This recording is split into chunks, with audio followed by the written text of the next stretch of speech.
Nyuma ya utajiri mkubwa sana wa tajiri namba moja nchini China anaitwa Jack Ma.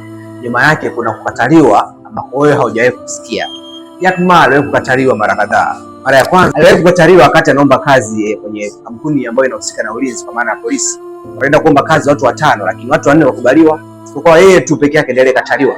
Lakini pia KFC wakati naanza kufanya kazi kwenye jiji ambalo Jack Ma ametoka, watu 24 waliomba kazi. Watu 23 walikubaliwa. Isipokuwa mtu mmoja tu ambaye ni Jack Ma.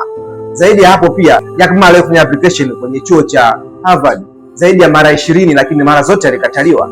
Hii inatufundisha kwamba kukataliwa hakuwezi kuzuia ndoto yako.